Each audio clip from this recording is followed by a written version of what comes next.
Hey everybody, welcome back to Wisdom for Wealth TV. I'm Lila Mashatile and we're back with another book review for this month. Last month we reviewed Daniel, I think it was Rabbi Daniel Lapin, excuse me, Thou Shalt Prosper, the 10 Commandments for Making Money. And if you haven't caught that yet, please be sure to check it out on our YouTube channel. But this month we are reading another book. It's called I Will Teach You to Be Rich. It's on my screen right now, by Ramit Sethi. Look, I think it's it's a book that we've been able to learn a lot from. I hope that you guys have been reading along with us. But if you haven't, I think maybe listening to this conversation will help you to decide if this is a book you want to continue to read, or maybe you think you've heard enough based on what our review is. And so today I'm joined by my co-host Lindo. Lindo, you want to say hi? Hello, everybody. Hello, Lelo. Thank you for having me yet again on the second. Well, this is my third, actually. It's third. Housel, Rabbi, and now we're going with Ramit. Yeah, very stoked, very happy to go through this book review. And yes, over to you. Thanks, Lindo. I really appreciate having you on these calls, and I don't feel like I'm talking to myself or just talking to the screen. So yeah, I think this is a very insightful book, right? So maybe just a little to tell you just a little bit more about the author, about the book. So Ramit Sethi is actually a writer. He was a blogger. He's a personal financial advisor. But he first published this book in 2009, if I'm not mistaken. Yes, in 2009, where he had the first edition of this book. And then in 2019, he released a second version of this book, which is what we're reading right now. Um, Over and above that, he's appeared on a Netflix show called the I Will Teach You How to Get Rich. And then he also helps people, by way of a community to actually navigate finances. I think he's got something called the Money Coach. And it's almost like a coaching program that you can sign up for. Over and above that, he's got courses, and he's got a blog on his I Will Teach You to Be Rich website that you guys can also read on. In terms of his family life, he's born in California, he's married to Cassandra, and he went to school at Stanford University. So maybe just to give you a bit of background in terms of who should read this book. In my opinion, anybody that wants to build their financial acumen should be investing in financial books. And this is definitely one of them to read about. I do think, though, that it's a book that is more well suited for a US audience. So it's a lot more easier to read it if you're US based, because the examples are more specific to the US. But even if you're in South Africa, no matter where you are in the world, I think there's a lot of things that you can learn. I think when it comes to financial markets, they're very sophisticated across the world. So you'll be able to relate in terms of, the examples and the ideas that he shares. So I do also think that another section or another segment of people that should be reading this book are people that have read it the first time before, because he's really improved it quite a lot. He's added so much more, about 80 pages worth of new content within this book, where he doesn't just focus on financial skills and investing and things of that particular nature, but he also focuses on, the psychology and the behavior in terms of our personal finances. So, without further ado, I want to get into the actual review. Lindo, I'm going to throw it over to you. What are some of the chapters that stood out for you? Thank you, Lelo. If Ramit was here on this call himself, I'm sure he would be happy with that profile. But you touched on him adding a couple of new pages, 80 pages, if I'm not mistaken, around 80, 85 pages. And it includes an open letter, which I really find very unique and peculiar. Usually, when someone comes up with a second edition of the same book, they don't really come up and say, you know what, I actually made a mistake. La na na la na na la na, and therefore I just want to say Sorry about that mistake, and this is how I'm trying to rectify that mistake. So in the open letter, he says that his first mistake, right, was not spending enough time covering the emotions around money, right? We heard Morgan Housel speak about the emotions around money, scripts around emotions that we have around money, and we heard the rabbi as well last month in Feb, him also addressing those things. So I'm glad that he sees that as a niche in a way, or something that he did not see in the first edition, and he's trying to address that in the second edition. The second mistake was him being too overbearing, right? And okay, let me maybe just start with the first mistake.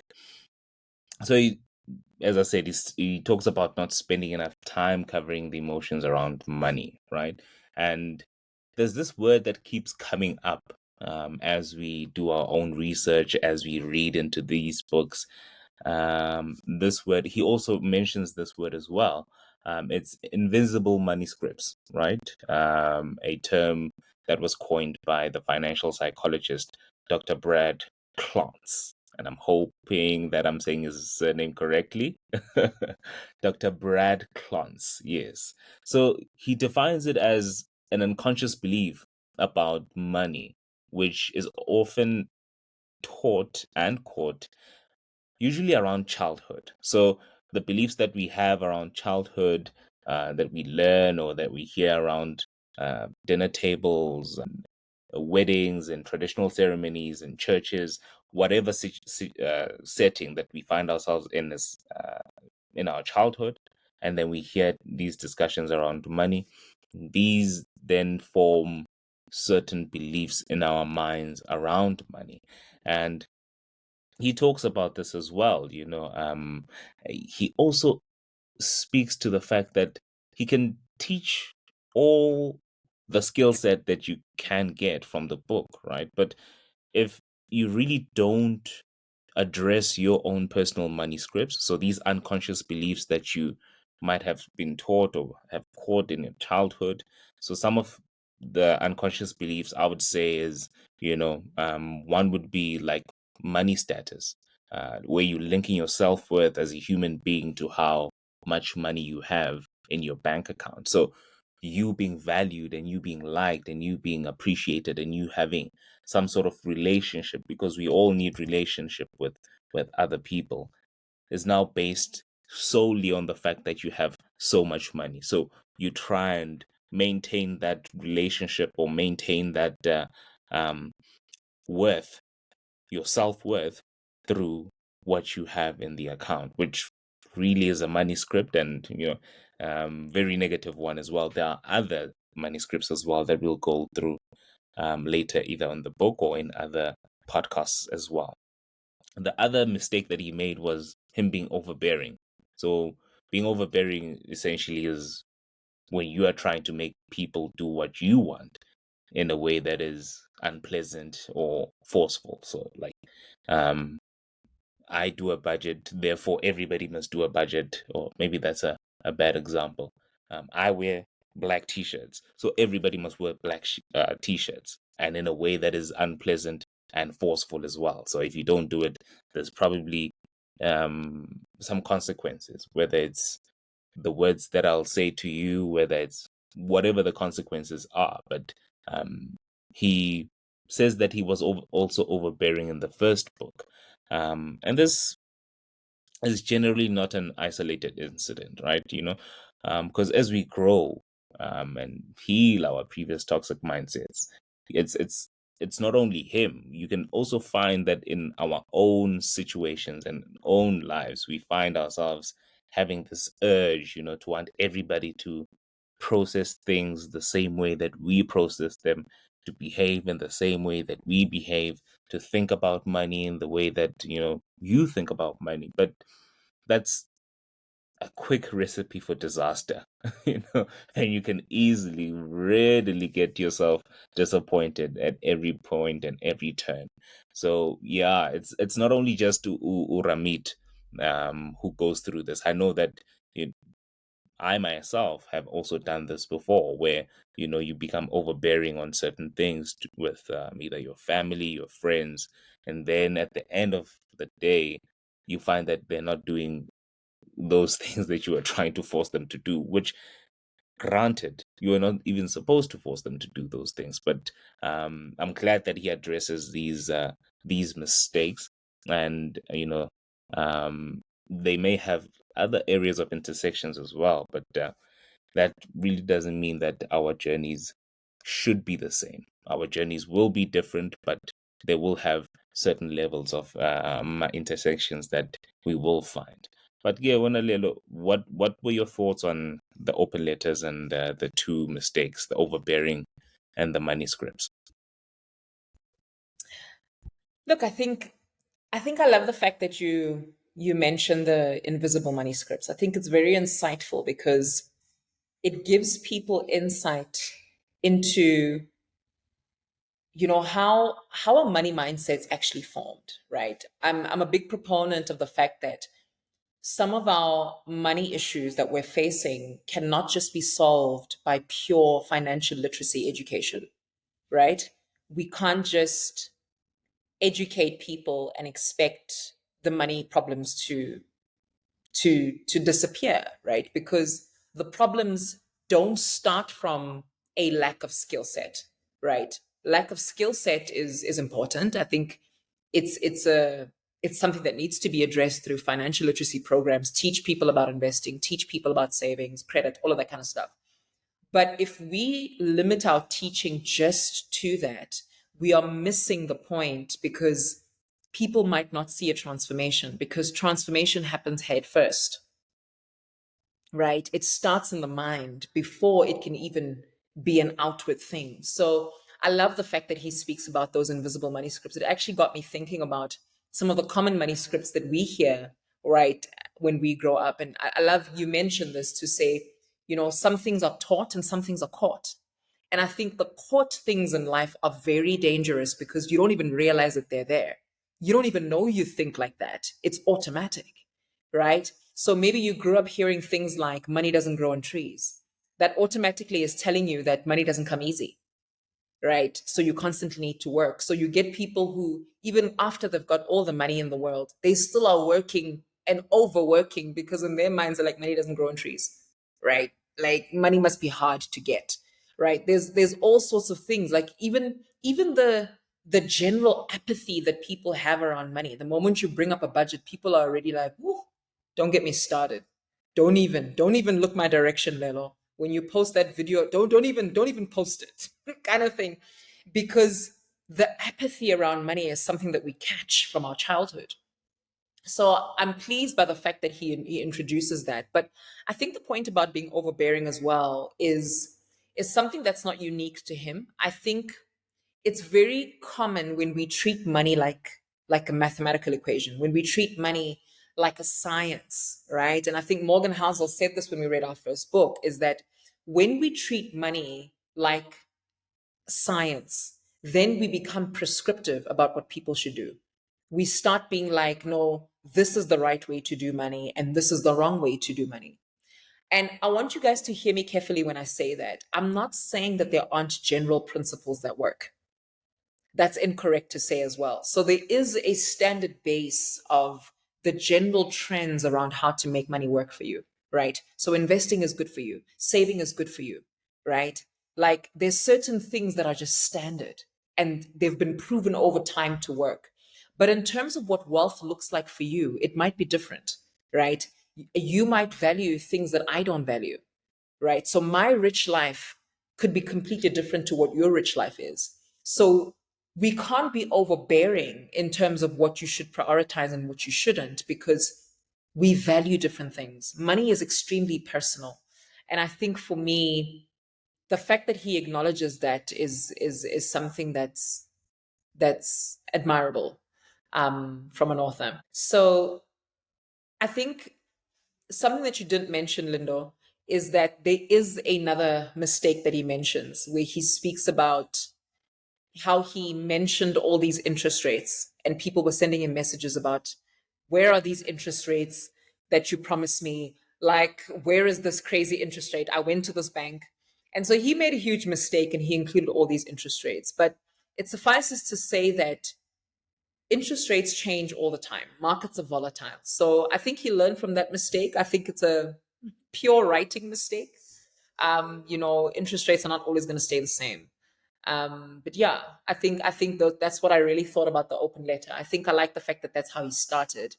But I think maybe just to move on, what what other things stood out to you? So what other chapters stood out to you before I get into what stood out to me? All right. So yeah, for me, mostly the things that stood out for me were, also him introduced, because once I started even seeing this book, seeing the title, being rich, I will teach you to be rich. I already had some sort of like insinuation around the word rich, which is something also I had, quote unquote, caught from a different time in my life.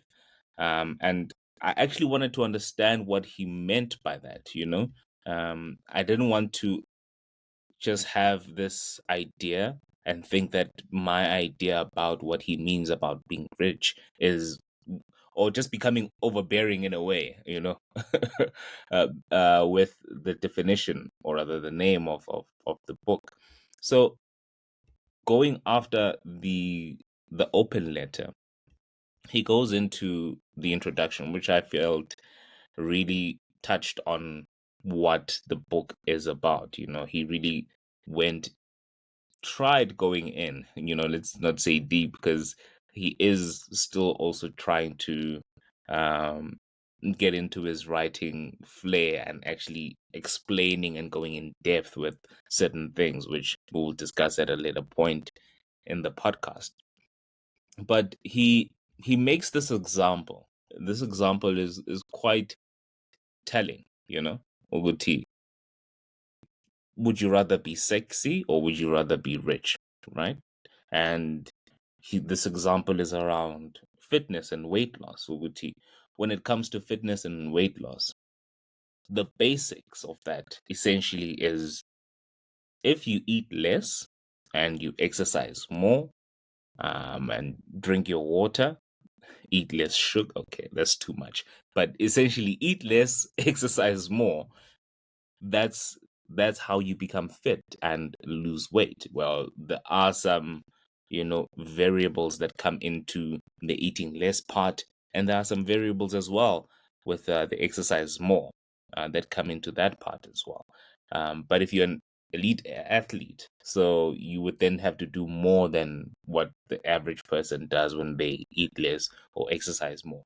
Similarly with wealth, if you want to maintain a certain level of wealth, you have to spend less than you earn, which is just a basic principle that is known all throughout financial books, financial models, financial experts, financial courses, whatever finance is around there, they will tell you that the basic principle is spend less than you make, which is quite kind of like telling. So I'm like, oh, okay. So he is in a way speaking about the same things that I thought he was speaking about. So that just gave me a, okay, Ramit is saying the same things that we are saying, or that I am saying.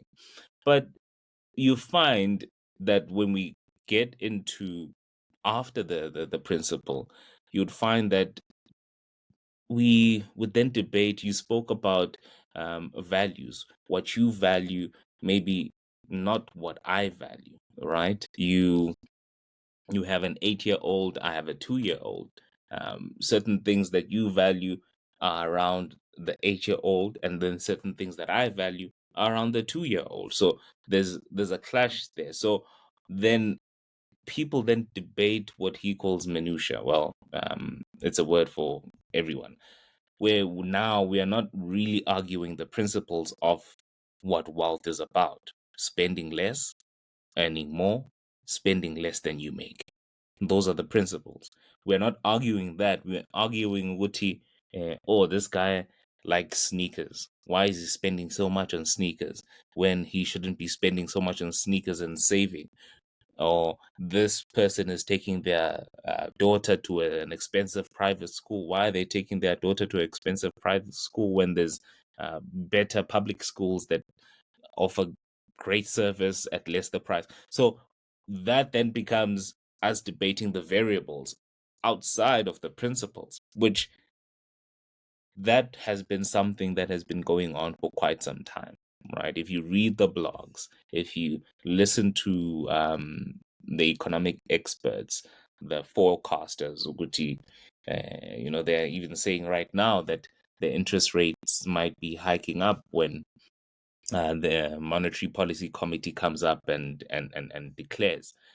So there's always been that, and not a huge focus on the principles. And what then happens is that when there's like a lot of decisions that you need to, or when there's a more choice that you need to make, really you end up not actually making the choice. I can make an example, a political example, right? We're going to the elections in South Africa in a couple of days from now, a couple of weeks actually, and there's over 300 parties, if I'm not mistaken, on the ballot. So there's this guy called Barry Schwartz. He writes the book of that's called The Paradox of Choice: Why More is Less. He says that when how you take away choice from people is essentially giving them a huge variety of choice. And then, in a way, they come to a stage of decision paralysis where an abundance of information is now flooded into that person. And then that then leads them to actually not taking action, or really just going back to the same action that they had taken before. Right. So if we then go to the argument of our value systems and not really the argument of the principles, it then moves us away from arguing what really matters: spending less than you make, making more than you spend, which is the basic. And we all agree that it's the basic economic truth. With every country, with every school, anyone who's in the economic sector, the finance sector, the coaching sector around finances will tell you that that is true. But then once we try and then debate these minutiae, we then find ourselves losing the actual plot and then making decisions that really are out of this decision paralysis that Barry Schwartz outlines in his book. He blames a whole lot of he blames a whole lot of institutions and a whole lot of ideas. The victim culture. I remember that Rabbi Daniels also speaks to the victim culture, where everybody's now trying to compete with who's the biggest victim, right? Oh, hey, you have it worse. When it was COVID, I lost everything. And then the next person says, oh, you think that's worse? Try losing everything in COVID, and even your family and your wife. So, and then it goes down a rabbit hole of competing against who is the biggest victim than the next person. So he blames it as well on the rise of that victim culture, which once we get into, or actually we already are in that stage where everybody's now, you know, the biggest victim, and everybody's story matters because it's within the victim culture. Media always takes the blame, unfortunately. Media is always taking the blame. The movies that we see, the advertisements that we see, it's pushing a certain money psychology, that uh, we now know that essentially reading more frugal articles is not going to change your behavior, or whatever show that you watch is really not going to change your behavior. But everything that gets pushed by the media is trying to build a certain psychology, which really doesn't help in changing a person's behavior, because that's where it starts, or with the thoughts towards the behavior. And yeah, I think those are some of the things that he speaks about. The rise of victim culture, the media being partially to blame for all of this debate around minutia and debating around um, our values. There are certain things that are important to everyone, right? Um, a person who goes to church finds it very important to do certain things around the church and be involved in the church.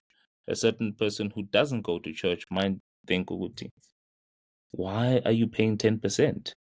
I mean, that 10% could be going somewhere else." But that that's really not what we are to be debating. The debate is, are you really making more than you are spending? And are you spending less than you are making?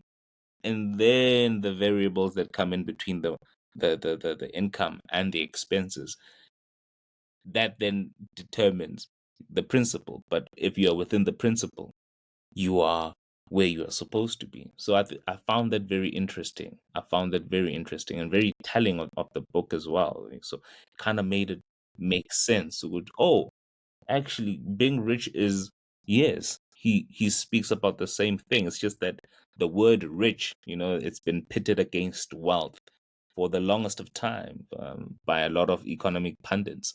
They're pitting wealth and rich. No, I don't want, you find people saying, I don't want to be rich, I want to be wealthy, as if there's a huge difference in between the two. But if you look at the principles on the principle side of the two words, everything is about essentially sticking within the principles and making sure that your behavior aligns with the principles. You spend less than you make in your behavior around finances, and essentially that's what he talks about in the introduction, which I really, really, really love. The other key messages of the book is, we despise small steps, and that key message in the book is something that I think is very important. Um, at times, I know this has happened to me, and it probably has happened to you and the people that are watching, that once we start going through the process of actually changing our money psychology and how we behave with our own money, the change is not as quick as we would expect it to be. It's very small, it's very minute, it's essentially steps. It can be as small as saying no to a person who's always used you as a backup plan, right? But that no is a small step towards you being, in the words of Ramit, being rich. And I think that is also part of the key message of this book. Um, and also just reducing the number of steps that will paralyze us.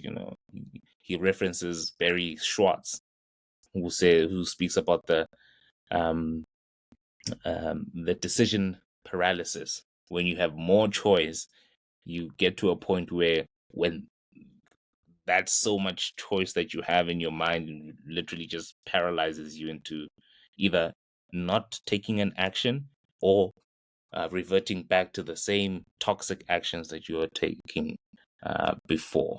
Yeah, and what are your chapters, Lela? The chapters that you found to be more intriguing and more interesting. But also, if you want to chip in with the introduction, please feel free.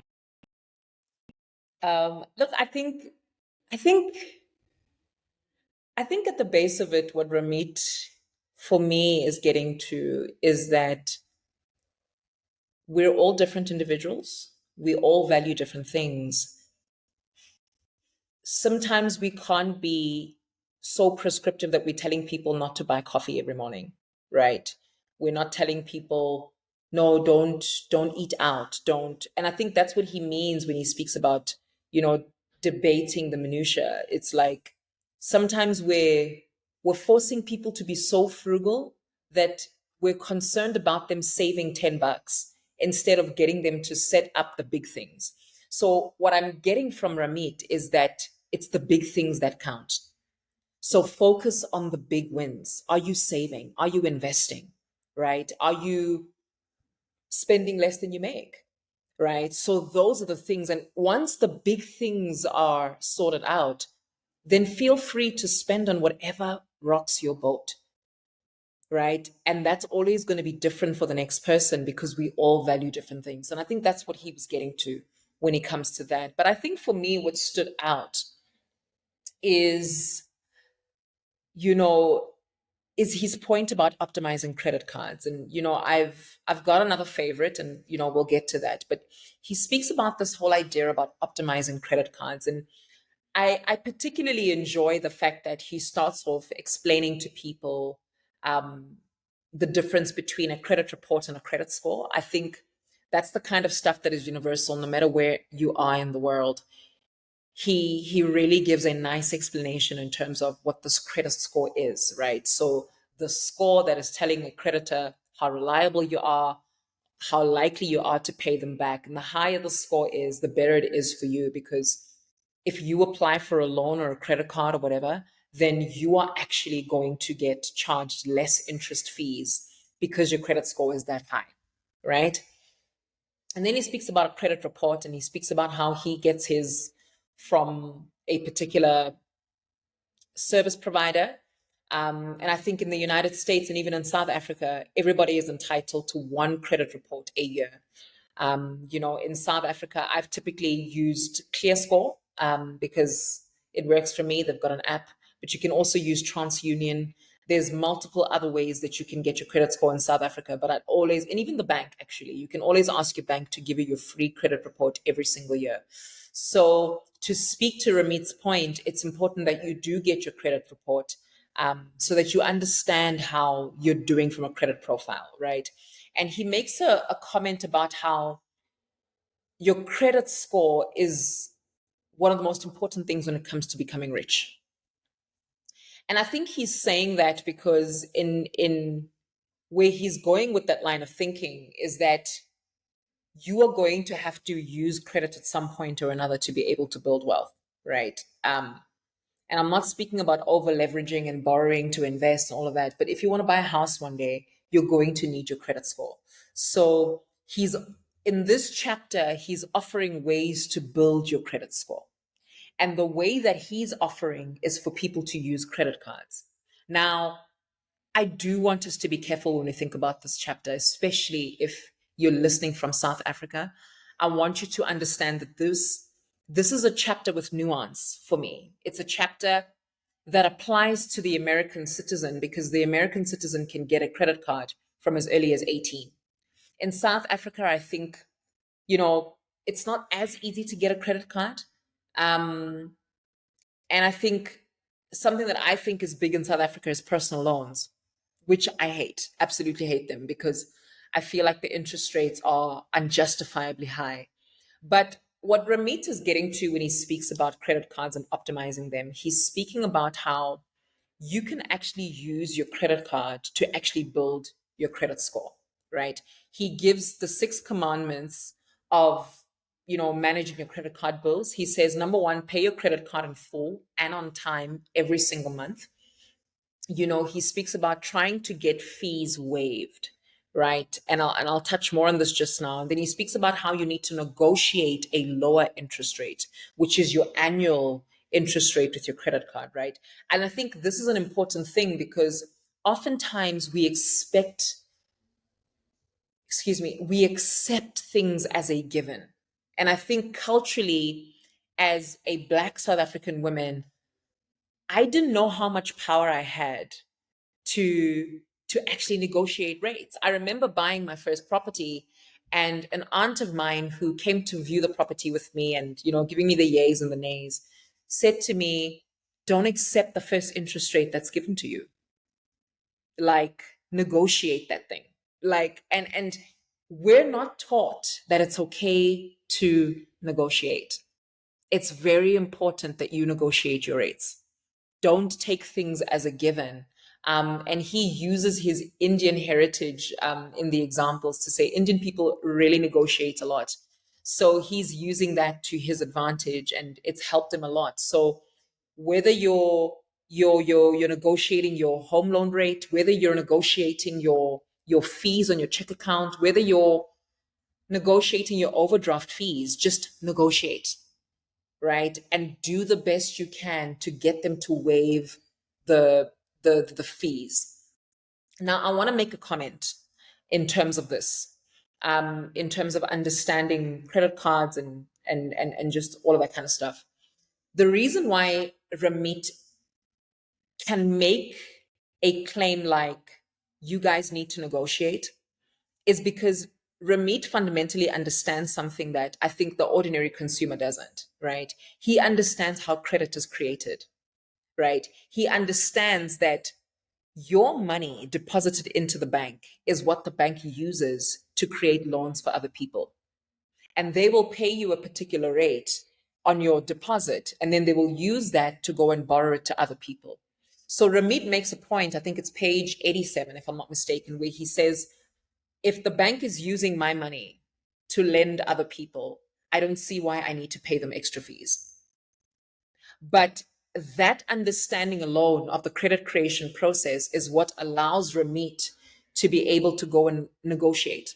So, if anything you can take from this chapter, it's negotiate, negotiate, negotiate, but also make sure you pay your credit card on time. Now, if you ask me on a personal level, I wouldn't recommend that people go and increase their credit card limits, like Ramit says. So, he makes a point about how an important part of your credit score is something called your credit utilization rate, which is if you look at the balance. So if the creditor has given you 50,000 Rand in terms of your credit card, if you use only 10,000 Rand within that amount, or so if you use 10,000 Rand in terms of your credit card, your utilization rate is 1/5, right?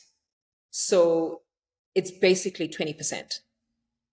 So essentially, he's saying that if they have to check your credit score and you have used 50,000 Rand, which is your total credit card limit, your utilization rate is 100%, which means that you get a lower credit rating because you have maxed out your credit.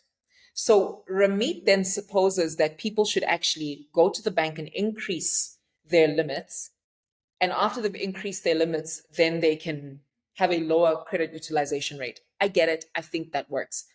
I think what we do need to be careful of, though, is that if you don't have the discipline to not use all of that money, then I'd rather not you increase the credit limit at all. Like, don't do it if you don't have the discipline to be able to manage having access to that level of credit. And I think that's where people find themselves in trouble, is that they use all the credit because they're like, no, I'll pay it back. No, I'll do it. And then the next thing you know it, you're indebted. So rather, I would recommend, especially if you're low on the discipline scale, keep your limit low if you have to keep a credit card. Keep your credit low. Keep it low. Rather you have 1,000 Rand, right? Knowing that you can pay it full, like you can pay it fully at the end of the month, then take out 50,000 Rand, knowing that it's going to take you years to pay back. And I think thinking about the person who's watching, thinking about the people in Wisdom for Wealth, that was my biggest thing for them. I think another thing that I want you guys to pay attention to is that there's a difference between credit and debt. And Ramit doesn't quite explain this, but I think he alludes to it to say when he says pay off your credit card in full every month, he's saying if you've got a credit limit of 1,000 Rand and you use it, at the end of the month, make sure you pay the full 1,000 Rand. Versus debt, which is getting the 1,000 Rand and then using it and then only paying back a portion because they've given you a long time to actually pay back the 1,000 Rand. So rather, he's saying just pay it off all in full so that you don't have to keep accumulating debt. So I think you guys need to just be mindful of the difference between credit and debt when it comes to that. But Linda, I don't know if you want to make a comment before I move on to the next favorite. Yeah, I actually do a quick one at that. So I've been raving about how he went on in the open letter that, hey, you know what, I made this mistake in the first edition of the book, and this is how I'm actually remedying it.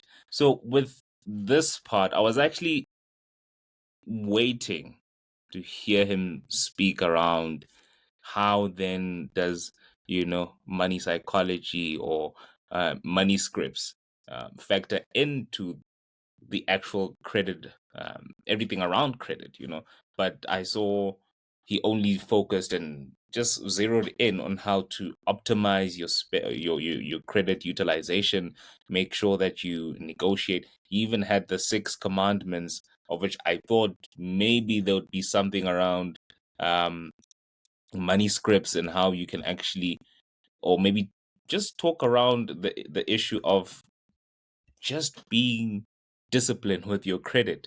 He didn't really go in depth with that, but it was more around, hey, this is credit. And if you want to grow your wealth, if you want to live your rich life, as he says, live your rich life. So go the credit route and optimize your credit by doing these things that I tell you, But once you say something in the open letter and you say that it was an issue or a mistake or a concern or something that you see that needed to be rectified going forward, I assumed he was going to continue rectifying it even here. So yeah, that was strange for me. I don't know I about just you. I look, I get it. I agree with you. I think maybe something I didn't mention though, in terms of why he tells people to use credit cards, is that he's saying that credit cards have a lot of benefits, right? Where you get these loyalty points that can help you live your best life, right? And you can look at any bank in South Africa, whether it's Standard Bank, Discovery, any bank in South Africa, you will get like travel rewards, right?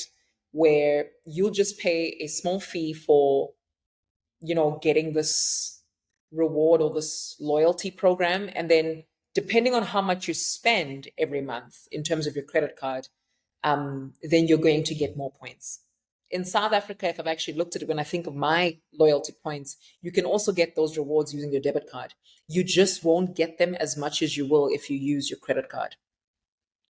So he does cover some of the benefits that aren't really mentioned, where he speaks about how, you can use them for travel. Some of them you can give you a cashback. But I know even if you're renting out a car, usually they ask you for a credit card because then you've got this insurance on this vehicle the moment you use your credit card. So even if you did that in South Africa, it applies in the same way. I just think for me, my reservation was really around understanding the discipline people need to have around those credit cards. I can't stress that enough. I think the debt levels in our country are really high, and I get Ramit's point when he says the media use fear around debt and all of that kind of stuff. I get that, but I do think some of that is warranted because we are in an economy that is heavily indebted, both in the United States and even in South Africa. People are heavily indebted, and that is affecting them not just physically, in terms of how sick it makes them, but it actually sends them backwards in terms of their finances. So I think another favorite for me, and I think I really enjoyed this particular chapter, is the chapter on conscious spending, right? That was chapter 4. And I see we're almost out of time, so I need to rush.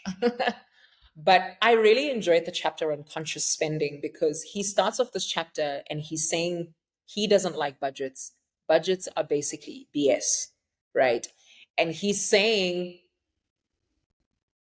again, going back to the whole minutia thing where we're telling people to make budgets and keep them and track your spending. And he's like, yeah, but nobody ever does that crap.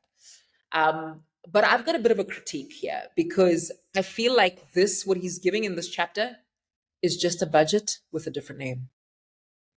Just saying, right? It's a budget with a different name. But what I appreciate about what Ramit does with this chapter is that he introduces the concept of conscious spending.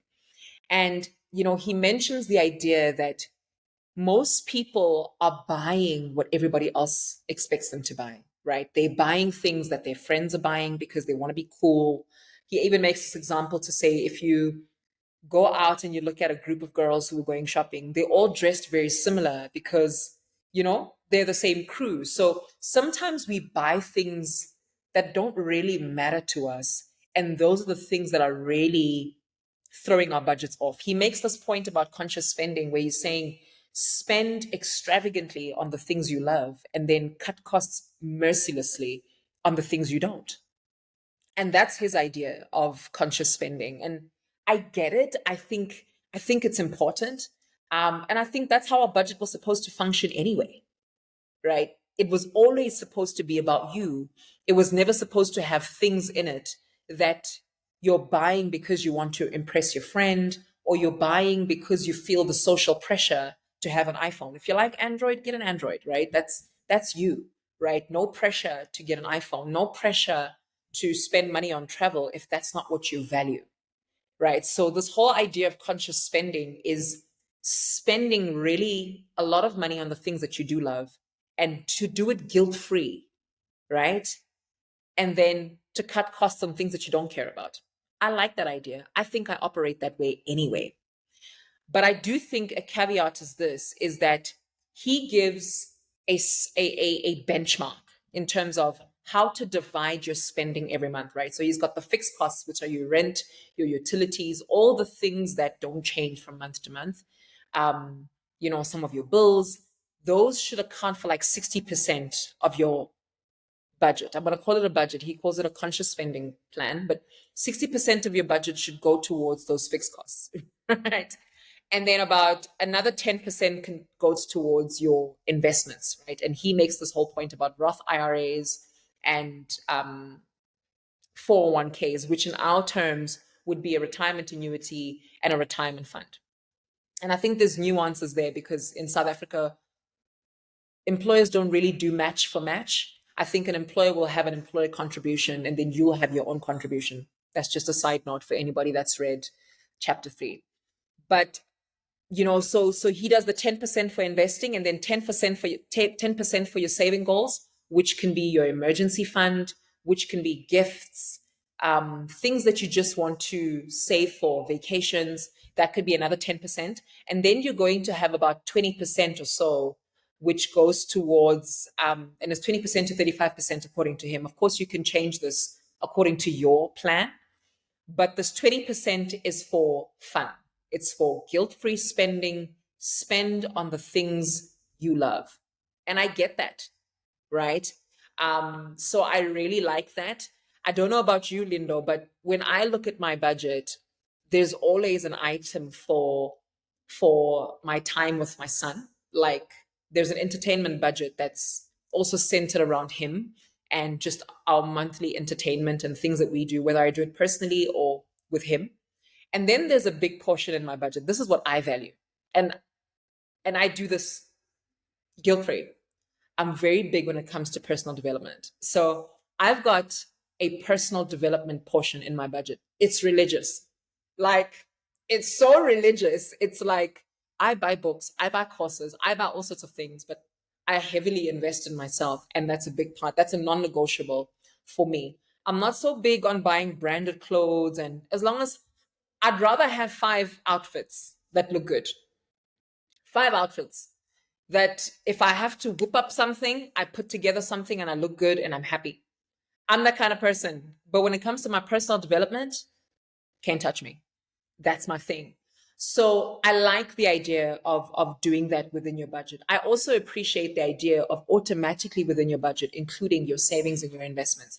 And I say this all the time to people that I've mentored, to people that I've coached, to people that I've taught, to say, I make saving and investing so easy that you don't have to think about it.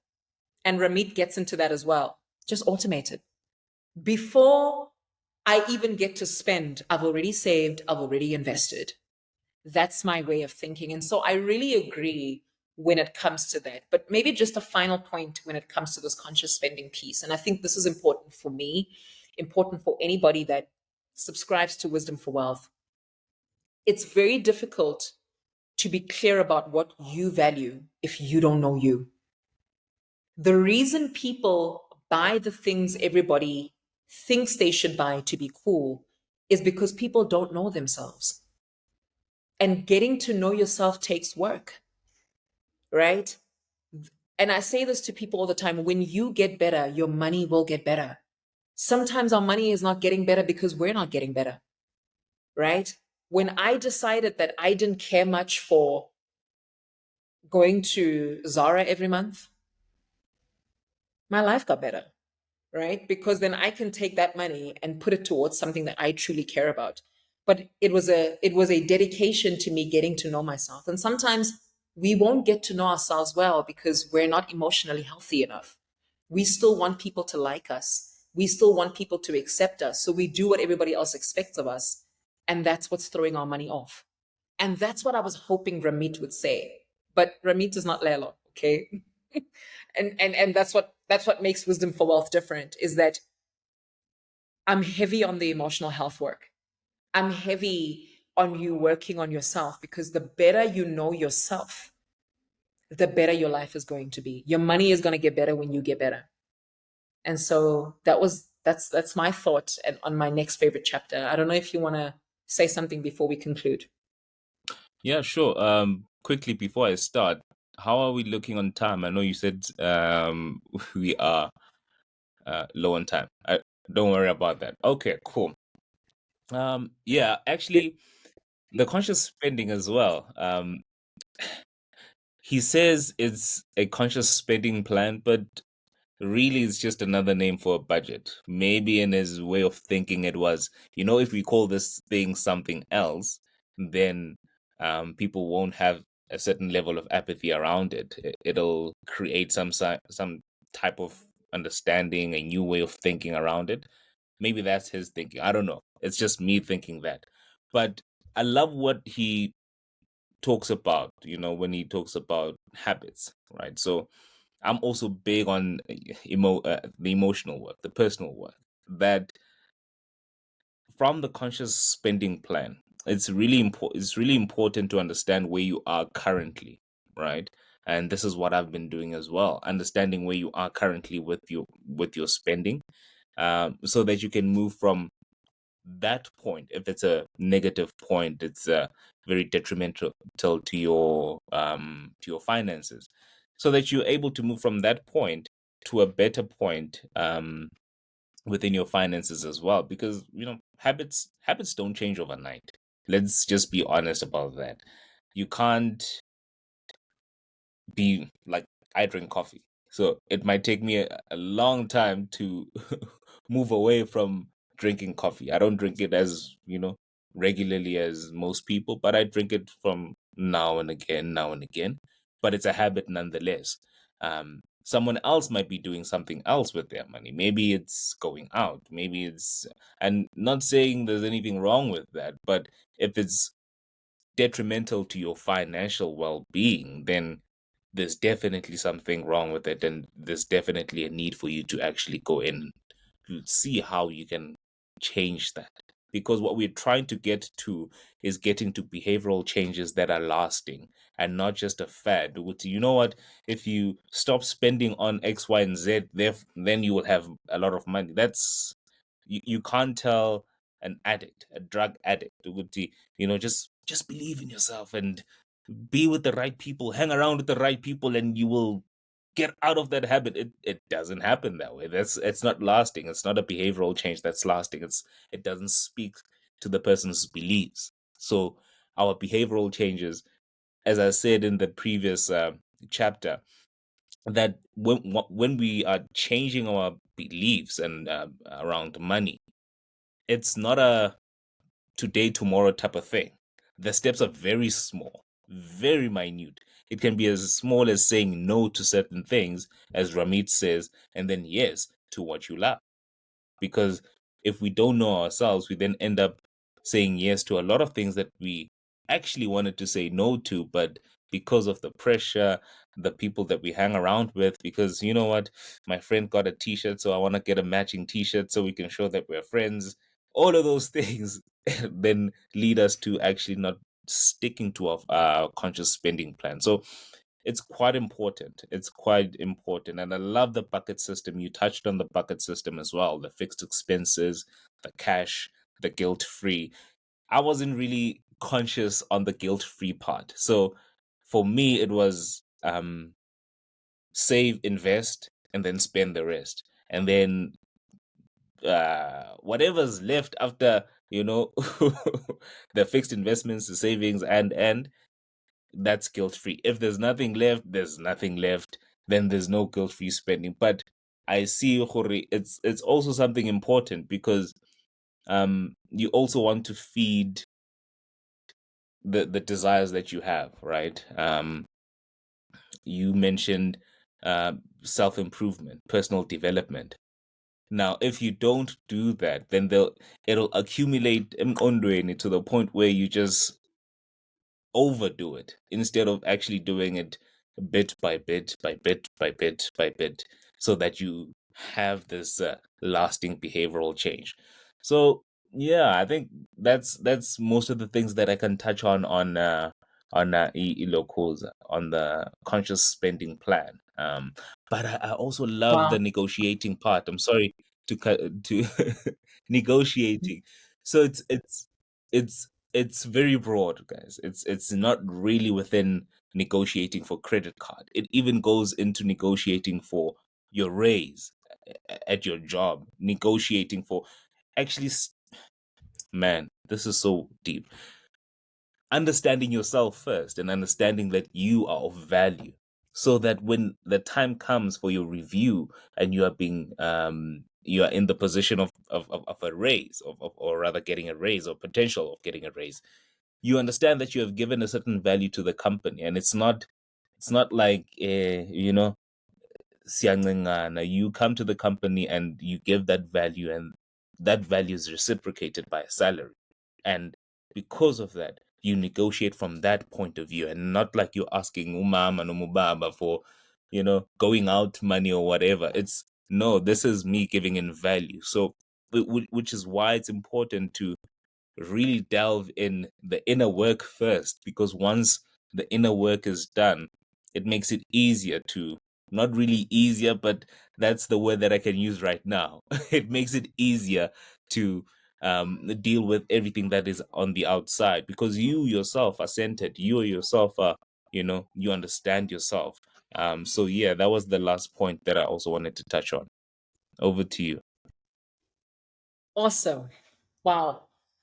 Yeah. Look, I think Ramit says a lot. I think we've really concentrated a lot on the first stint of the chapters. But I think for those of you who are watching this, I want you to know that there's a lot more that he does cover in the book. He goes into investing more later, and he does different kinds of investments. So he'll do the basic investments, which is your retirement funding.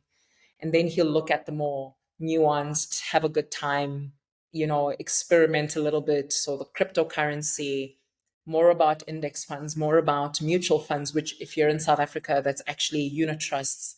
But maybe as a closing remark from me, and something I appreciate about this book, if you're looking to read it, is I like the fact that Ramit gets people to set a financial system up, irrespective of whether or not they already have the money to fund that system.